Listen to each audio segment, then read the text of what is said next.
Panic echoed through the sterile corridors of a $3 billion tech empire as 500 elite engineers faced complete failure. Global financial networks teetered on the brink of collapse for 72 agonizing hours. Yet, salvation didn't arrive in a bespoke suit, but wearing steel-toed boots, holding a 50-cent piece of plastic. Tuesday morning at the Cooper Global Data Citadel in Austin, Texas, began with the kind of absolute, undisturbed quiet that only money could buy. Johanna Cooper, the 42-year-old billionaire CEO of Cooper Data Systems, stood behind the reinforced glass of the observation deck. She was a woman who had built her empire on the absolute certainty of uptime. For her clients, which included top-tier international banks, sovereign wealth funds, and federal healthcare databases, 99.9% reliability was considered a catastrophic failure. They demanded perfection, and Johanna delivered it. Until 8:14 a.m. Warning sirens did not blare. There were no flashing red lights or theatrical sparks raining from the ceiling. Instead, the failure manifested as a chilling, synchronized blackout across the apex node, the central nervous system of the Citadel. The low, reassuring hum of 100,000 servers abruptly died, replaced by the deafening sound of silence. On the primary monitors spanning the length of the command center, the incoming data streams simply froze, then vanished into flat, dark screens. Johanna's phone began to vibrate in her pocket. Then, the desk phones in the command center began to ring. Within 30 seconds, it was a cacophony. "Report!" Johanna snapped, her voice cutting through the rising panic in the room like a scalpel. She didn't raise her voice. She never had to. Dr. Henley Gibson, the chief technology officer, was already sprinting across the floor, his face devoid of color. Gibson was a prodigy, a man who possessed degrees from MIT and Stanford before his 25th birthday. He was paid $8 million a year to ensure that the exact scenario unfolding before their eyes remained a theoretical impossibility. "Total core shutdown," Gibson stammered, his fingers flying across his tablet, desperately trying to ping the servers. "The Apex node has decoupled from the external grid. We've lost the financial ledgers for the entire eastern seaboard. Reboot the auxiliary drives," Johanna ordered, striding down the metal stairs to the main floor. "Engage the mirroring protocol." "I am. It's locking us out." The system is reading a catastrophic thermal anomaly in Sector 4, but the ambient temperature sensors are reading a perfectly normal 68 degrees. The failsafe has triggered. "Override the failsafe." "We can't," Gibson said, his voice rising in pitch. "The Apex node is a closed-loop quantum architecture. If it thinks it's melting down, it physically severs the connection to prevent a chain reaction. It's a hard lock." Johanna looked at the digital clock on the wall.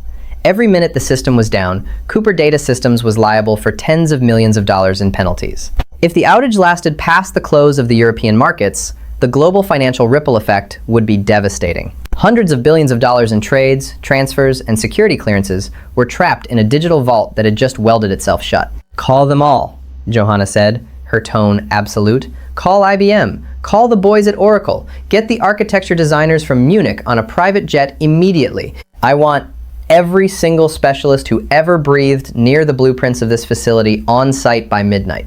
I don't care what it costs." By midnight, the Citadel had been transformed into a war room. 500 of the most brilliant minds in computer science, quantum mechanics, and thermal dynamics had descended upon the facility. They arrived in a fleet of black SUVs, carrying proprietary diagnostic gear and speaking in hurried, panicked tones. The command center smelled of ozone, stale coffee, and raw fear. Johanna sat at the head of the central conference table, watching the chaos unfold. Specialists were divided into strike teams. The software engineers were attacking the kernel code, looking for a logic bomb or a zero-day exploit. The cybersecurity team was hunting for a hostile intrusion, running traces through international dark webs. The hardware architects were reviewing three-dimensional holographic schematics of the server racks, searching for a microscopic flaw in the design. Hours bled into one another. Gibson orchestrated the massive effort like a frantic conductor, leading an orchestra that was playing entirely out of tune. Every proposed solution was met with a brick wall.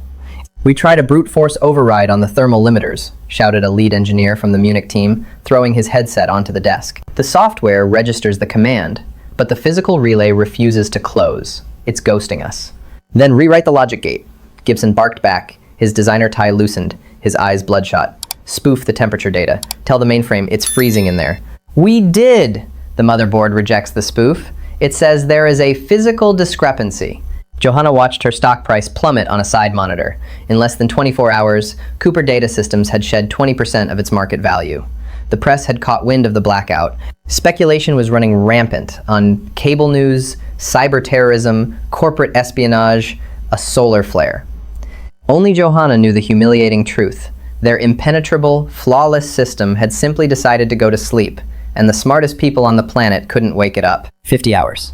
Johanna said quietly to her executive assistant, Chloe, who was standing trembling by the door. If we hit the 72-hour mark, our major contracts invoke the termination clause. The company goes under. Dr. Gibson says they are making progress, ma'am, Chloe offered weakly. Gibson is a fool who relies on manuals for a machine that is writing its own rules, Johanna replied, her eyes narrowing at the sea of panicked specialists. They are looking for a complex answer because they are complex men. I pray to God they find one. But as the digital clock ticked past 24 hours, the billion-dollar silence reigned supreme. Wednesday brought no sunlight into the windowless depths of the Citadel, only a deepening sense of dread. The air in the command center was thick, sour with sweat, and the palpable anxiety of 500 people realizing their collective genius was utterly useless. Empty energy drink cans and half-eaten boxes of pizza littered the multi-million-dollar consoles. The crisis had moved from a technical puzzle to an existential nightmare. Gibson stood before a massive whiteboard, markers in both hands, drawing frantic diagrams of the apex node's liquid immersion cooling loops. His voice was hoarse as he addressed the assembly of exhausted specialists. "Listen to me!" Gibson yelled, slamming a marker against the board.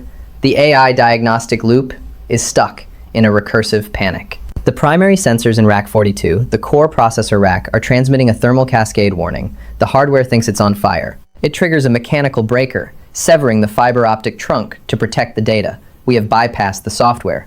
We have replaced the sensors. We have even tried hot wiring the fiber optic trunk directly into the auxiliary node. And it still tripped the breaker, muttered a weary hardware specialist from Silicon Valley, rubbing his temples. Because the breaker isn't being tripped by the software. It's a fail-closed mechanical relay. The only way it trips is if there is actual, physical heat expanding the bimetallic strip inside the switch. "But there is no heat!" Gibson screamed, losing the last of his professional veneer.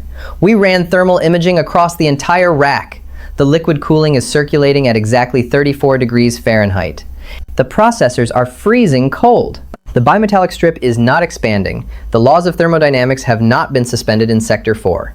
Johanna stepped into the center of the room. The sheer force of her presence silenced the murmuring crowd. She looked impeccably sharp, her navy suit perfectly pressed, a stark contrast to the disheveled mob of specialists. "So, what you are telling me, Henley, is that a microscopic piece of metal inside a switch is defying the laws of physics, and because of that, $3 billion is evaporating from my company?" "Johanna, Miss Cooper," Gibson stammered, shrinking slightly, "we are dealing with an unprecedented hardware paradox. The only logical conclusion is that the entire central rack has a quantum defect in its manufacturing. The processors themselves must be generating localized, undetectable thermal spikes that confuse the breakers. The only fix is a complete replacement." A heavy silence fell over the room. "A complete replacement," Johanna repeated, her voice dangerously quiet, "of the apex node core." "Yes.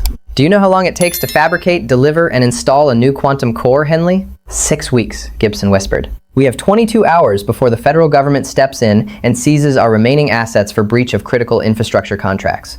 6 weeks is a death sentence. It is not a solution. It is a surrender." "We have tried everything," Gibson protested, gesturing wildly at the room of 500 experts. "We have the best software developers, the best hardware engineers, the best thermodynamic physicists in the world in this room. We have run 3 million simulations. If there was a way to fix it, we would have found it." Johanna turned her back on him, staring through the glass at the massive, dark server room below. Row upon row of black monoliths sat submerged in clear vats of inert cooling fluid. Somewhere in there, a single switch was holding the modern world hostage.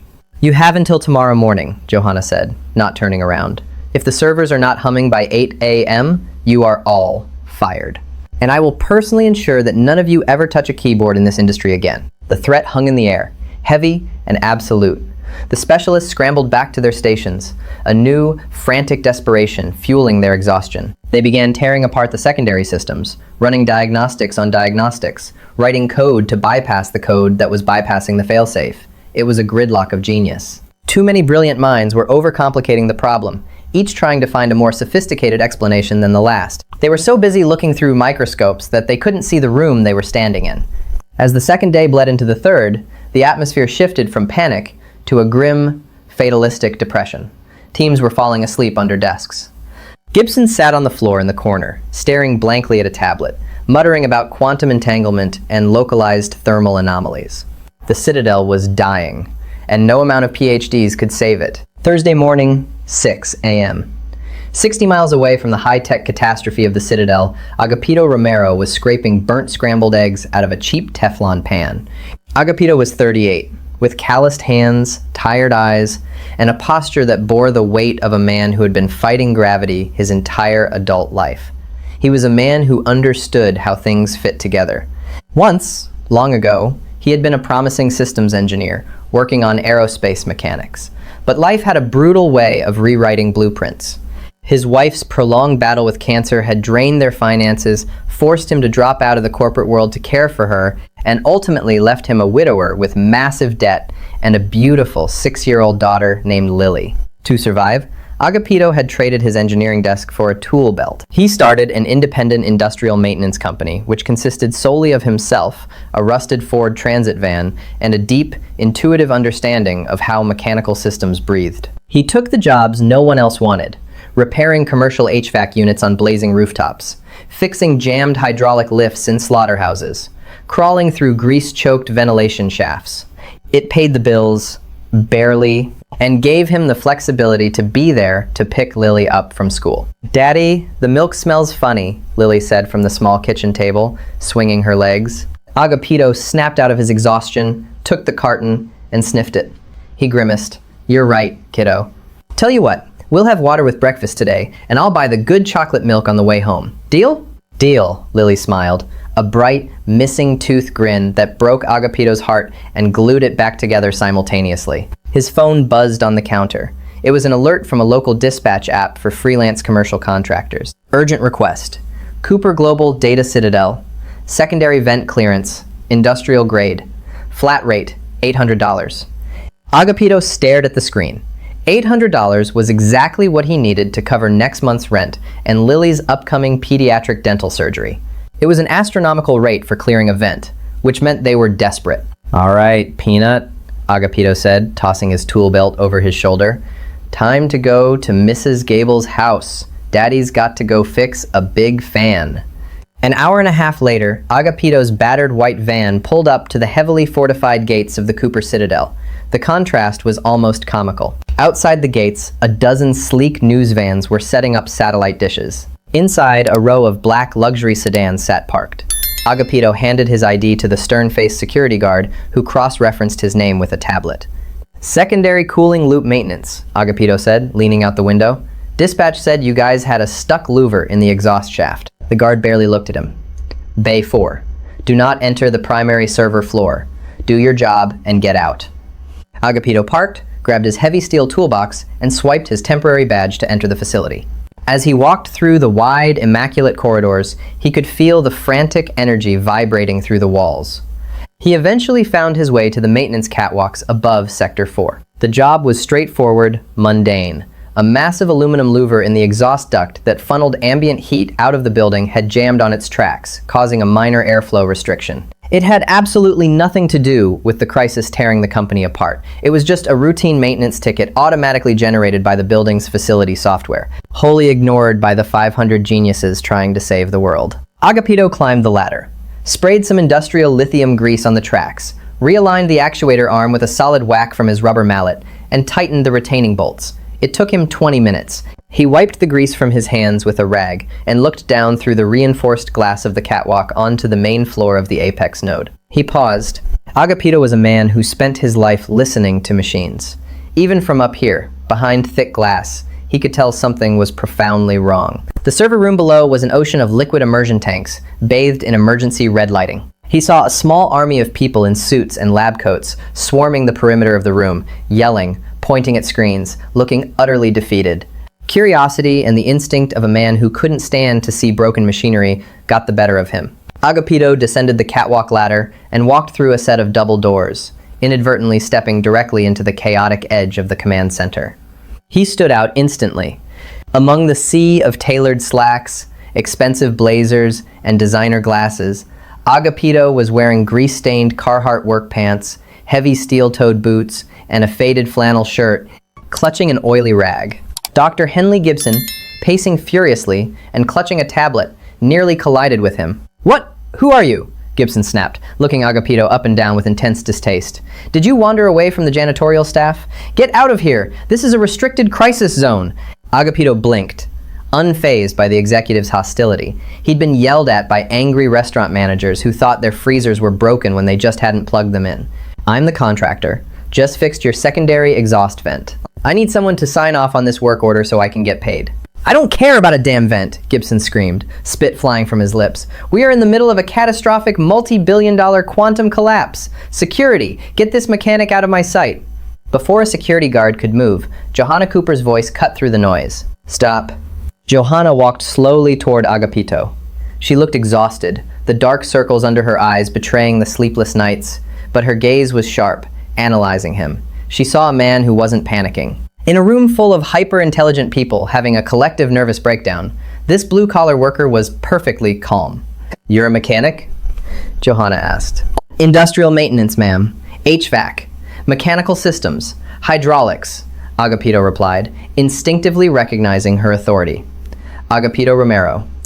"Mr. Romero, as you can see, we are having a slight problem," Johanna said, her voice laced with bitter sarcasm. 500 of the brightest minds on Earth cannot figure out why my core server rack thinks it is melting down when it is submerged in 34-degree coolant. Our software says it's fine. Our hardware diagnostics say it's fine. But the physical breaker keeps snapping shut from heat. You wouldn't happen to know anything about quantum thermodynamics, would you? Gibson scoffed loudly. "Johanna, please, we are wasting time. The man fixes air conditioners." Agapito ignored Gibson. He looked past Johanna, through the glass, down at Rack 42, the massive, black, monolithic server sitting in its clear vat of liquid coolant. He squinted. "I don't know anything about quantum, whatever you said," Agapito said slowly, stepping closer to the glass. "But I know how heat moves, and I know how machines breathe." "It's a closed loop, you idiot," Gibson sneered. "It doesn't breathe. The fluid absorbs the heat and carries it away. There is zero thermal exhaust. It is a perfect system." "There's no such thing as a perfect system," Agapito said quietly. He pressed his hand against the cold glass of the observation window. He watched the heavy, viscous, cooling fluid swirling around the dark metal of the server. He looked at the massive intake pipes feeding the fluid into the bottom of the vat, and the exhaust pipes pulling it from the top. Then, Agapito's eyes tracked up. He looked at the ceiling directly above Rack 42. He looked at the massive, industrial-sized halogen spotlight that had been installed to illuminate the flagship server for press tours and promotional photographs. Agapito turned back to Johanna. "Who controls the lights in that room?" "The facility AI," Gibson answered defensively. "They turn on automatically when motion is detected or during an emergency lockdown. Why?" "And that breaker. The mechanical one that trips from heat," Agapito pointed at the schematic glowing on a nearby monitor. "Where exactly does it sit?" "It's externally mounted on the top chassis of the server rack. Above the fluid line, an engineer piped up from a nearby desk. To keep it away from the coolant," Agapito nodded slowly. He reached into his pocket and pulled out a cheap 50-cent plastic zip tie. He looped it around his fingers, a nervous habit. "Ma'am," Agapito said, looking directly at Johanna, "I can fix your $3 billion problem, but you need to promise me you'll sign off on my $800 work order first." The command center fell dead silent. 500 specialists stared at the man in the grease-stained pants. Johanna stared back. "If you can fix this, Mr. Romero, I will write you a check for $1 million right now." Gibson let out a laugh that was bordering on hysterical. "This is insane! He doesn't even have a security clearance to touch the keyboard." "I don't need a keyboard," Agapito said. "I need a ladder." Security personnel parted like the Red Sea as Agapito Romero walked out of the command center, a beat-up aluminum stepladder slung over his right shoulder. He bypassed the state-of-the-art decontamination airlock, ignoring the horrified gasps of the sanitation engineers who insisted he wear a sterile biosuit. He simply kicked his steel-toed boots against the floor mat and pushed through the heavy acoustic doors into the apex node floor. Johanna Cooper followed closely behind, her high heels clicking sharply against the steel grating. Behind her trailed Dr. Henley Gibson, his face purple with indignant rage, flanked by a dozen senior specialists who looked as though they were marching to a funeral. Entering the server floor was like stepping inside a mechanical lung. The room was vast, bathed in the sinister glow of emergency red lighting. Huge vats of clear, synthetic dielectric fluid bubbled and churned, keeping the monolithic black servers submerged and frozen. The cold was biting enough to make Agapito's breath plume in the air. "This is an unmitigated disaster," Gibson hissed, grabbing Johanna's elbow. "You cannot let an unauthorized, unvetted handyman touch the Apex core. If he induces a static shock, he could wipe out the banking records of 40 million citizens. Johanna, I am begging you, let my team rewrite the kernel." Johanna smoothly pulled her arm from his grasp. Her eyes never left Agapito. "Your team had 72 hours, Henley. You failed. Let the man work." Agapito ignored the executive drama playing out behind him. He walked straight down the central aisle, his heavy boots echoing loudly over the low hum of the circulation pumps. He stopped directly in front of rack 42. The crown jewel of Cooper Data Systems sat silently in its liquid bath, utterly dead.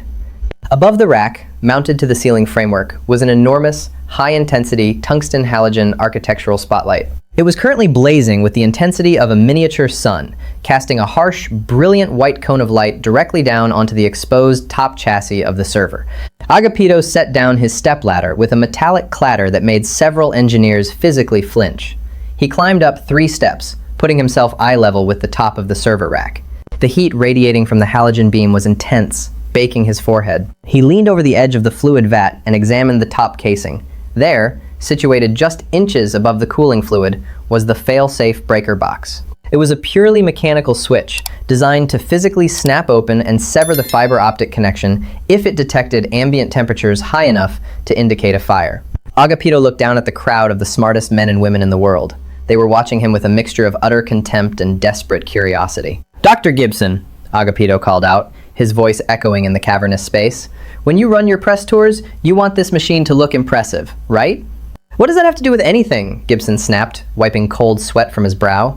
"This spotlight," Agapito pointed upward, squinting against the glare. "It's a commercial theatrical fixture, probably pulls about 2,000 watts. When the original power fluctuation happened 3 days ago, your system tripped into emergency mode. It turned on every emergency light in the building." Gibson crossed his arms. "Standard protocol. So what?" "So," Agapito continued, reaching into his pocket, "your software is reading the temperature of the fluid.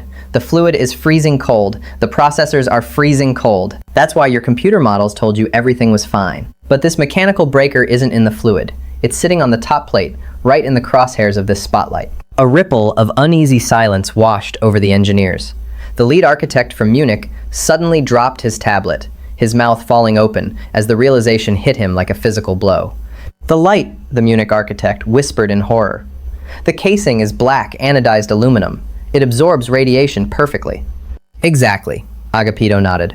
"This spotlight has been baking the top of the server rack at over 200 degrees for 3 days straight. The breaker isn't malfunctioning.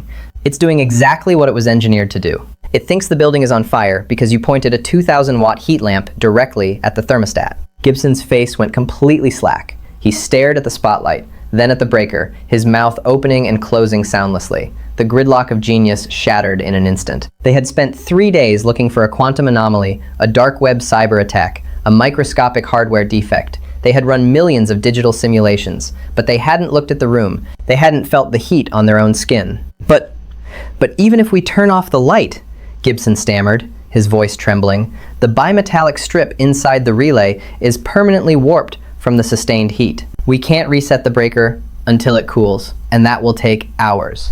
The European markets open in 20 minutes. We don't have hours." "I know," Agapito said. He pulled the 50-cent plastic zip tie from his pocket. He reached over the glass partition, his calloused hands moving with practiced, mechanical precision. He grabbed the heavy, manual reset lever on the side of the breaker. With a sharp grunt of effort, Agapito forced the lever down against the immense resistance of the heated metal. Before the thermal tension could snap the lever back up, Agapito looped the zip tie around the breaker handle and anchored it to the solid steel lifting ring on the server chassis. He pulled the plastic tie tight. Zip! A loud, solid, mechanical clack echoed through the room as the physical connection was forced closed. For 3 seconds, absolutely nothing happened. The silence was agonizing. Then, deep within the belly of Rack 42, a low, resonant hum began to build. The liquid in the vat suddenly surged as the internal pumps kicked into overdrive. A cascade of blue LED status lights flickered to life across the dark metal face of the server, racing from the bottom to the top in a brilliant display of digital resurrection. Mainframe connection established. A synthesized female voice announced over the facility intercom. Apex node online. Synchronizing data ledgers. Up in the observation deck, the massive wall of dark monitors violently flashed to life. Rivers of green code and financial data poured down the screens. The global blackout was over. Agapito looked at his wristwatch. It had taken him exactly 30 seconds from the moment he set down the ladder. He climbed down, folded the ladder, and picked up his toolbox. He looked at Johanna Cooper, who was standing frozen, staring at the humming server as if she had just witnessed a miracle. "You'll want to keep that spotlight turned off," Agapito said casually, wiping a smudge of grease from his thumb. "And maybe get someone to cut that zip tie in about 2 hours once the metal cools down to room temperature. Otherwise, it defeats the purpose of having a fire safety switch." Nobody moved. Nobody spoke. The 500 elite specialists were entirely paralyzed by the sheer, devastating simplicity of their own humiliation. Agapito walked past Gibson, who was leaning against a fluid vat, looking like he might vomit. "I'll just wait for my work order signature at the front desk," Agapito muttered, making his way toward the exit. 80 minutes later, the executive boardroom on the top floor of the Citadel was bathed in the soft light of mid-morning. The frantic chaos had evaporated, replaced by the smooth, quiet efficiency of a billion-dollar machine running flawlessly. Automated trading had resumed. The crisis PR team had successfully spun the outage as a proactive, scheduled quantum security upgrade, and Cooper Data Systems stock had already regained 12%. Agapito sat uncomfortably in a plush leather chair that cost more than his van. He had declined the offer of champagne, asking only for a glass of tap water. The heavy oak doors opened, and Johanna Cooper walked in. She had finally shed her suit jacket, looking profoundly exhausted but remarkably serene. She carried a single piece of paper in her hand. "Dr. Gibson's office is currently being packed up by corporate security," Johanna said, taking the seat across from Agapito. "I fired him 10 minutes ago, along with the lead architect from Munich and 3 senior vice presidents." Agapito shifted in his seat. "Look, ma'am, I didn't mean to get anybody fired. He's obviously a smart guy. He just got tunnel vision." "Smart is useless without perspective, Mr. Romero," Johanna replied sharply. "My company built a culture that worshipped the digital world so deeply that we became entirely blind to the physical one. We hired people who only know how to read screens. We forgot that our servers still exist in a building, made of metal, subject to heat and light and gravity. That mistake nearly cost me my life's work." She slid the piece of paper across the polished mahogany table. Agapito looked down. It was a certified cashier's check from the corporate treasury. It was made out to Agapito Romero. The amount was exactly $1 million. Agapito stared at the number. The zeros seemed to blur together. His heart slammed violently against his ribs. He thought of the crippling hospital bills stacked on his kitchen counter. He thought of the constant, gnawing anxiety in his gut every time he swiped his debit card at the grocery store. He thought of Lily's dental surgery and the college fund he had been forced to liquidate 3 years ago. I was joking about this," Agapito managed to whisper, his voice thick with emotion. "I would have fixed it for the $800. "I don't joke about money, Agapito, and I never break a promise," Johanna said softly. She leaned forward, resting her arms on the table. "But I do have an ulterior motive. I need to know something. You aren't just a guy who fixes air conditioners. The way you looked at that schematic, you didn't just see a drawing. You read it like a language. Who are you?" Agapito traced the edge of the check with a grease-stained finger. He let out a long, slow breath. "A long time ago, I was a thermodynamic systems engineer for Boeing," Agapito admitted, looking out the floor-to-ceiling windows at the Austin skyline. "I designed the auxiliary cooling systems for high-altitude commercial jets. It was my dream job. But then, my wife. She got sick. The kind of sick that insurance tries to ignore. I needed to be home. I needed to take care of her and our daughter. Corporate aerospace doesn't let you work 3 days a week and leave early for chemo appointments. So, I quit. Started turning wrenches because I could set my own hours." Johanna's eyes softened. The ruthless billionaire CEO faded for a moment, replaced by a profound respect. "I am deeply sorry for your loss, Agapito." "Thank you," Agapito said, carefully folding the check and sliding it into his flannel shirt pocket.